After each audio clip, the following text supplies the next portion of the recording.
இன்றே டவுன்லோட் செய்து உங்கள் ஃபேவரட் ஷோக்களை என்ஜாய் பண்ணுங்க. உன் அம்மா என் பக்கத்துல இருந்தும் அவங்கதான் என்னோட சொந்த அத்தைன்னு தெரியாம இருந்திருக்கேன்.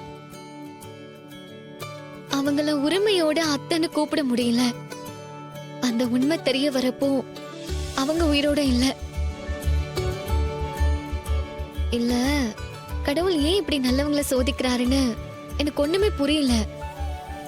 நல்லவங்களுக்கு நல்லதுதான் நடக்கும்ன்றது நாமளே கற்பனை பண்ணிக்கிறது தான். அப்படிலாம் எதுவும் இல்லை. நல்லது கெட்டது இதெல்லாம் சேர்ந்தது தான் வாழ்க்கை. உன் அளவுக்கு பக்குவமா எனக்கு யோசிக்க தெரியல. அதான் எல்லாத்தையும் போட்டு குழப்பிக்கிறேன். எனக்கு ஒரு சின்ன ஆசையும் இருக்கு. அது சரியா தப்பான்னு கூட தெரியல. என்ன ஆசை?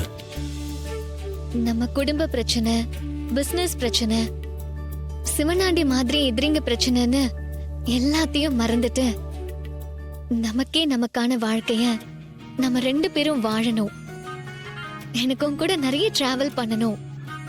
பார்க்கு, பீச், சினிமா, மால்னு எனக்கும் கைய பிடிச்சிட்டு சுத்தணும். இப்படி சின்ன சின்ன ஆசை எனக்கு நிறையவே இருக்கு. நான் ஆசைப்படுறது தப்பா? அப்படிலாம் இல்லை. உன் ஆசைங்கள்லாம் நியாயமானதுதான். ஆனா அதுக்கான சந்தர்ப்பம் தான் நமக்கு இன்னும் அமையல. நம்ம கல்யாணமே பிரச்சனையில தான் நடந்துச்சு. அதான் இன்னும் பிரச்சனையாவே இருந்துட்டு இருக்கு. கவலைப்படாத, இந்த பிரச்சனை எல்லாம் சீக்கிரமே சரியாயிடும்.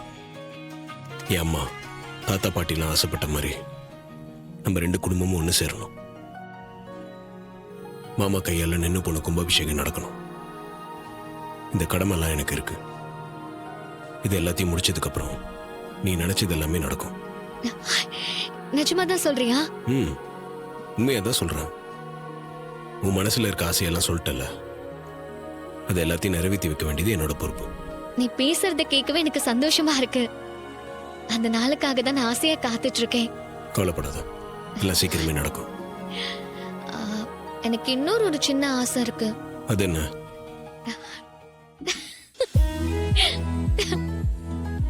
இப்படி அடிக்கடி உன்னை கட்டி பிடிச்சிட்டே இருக்கணும்.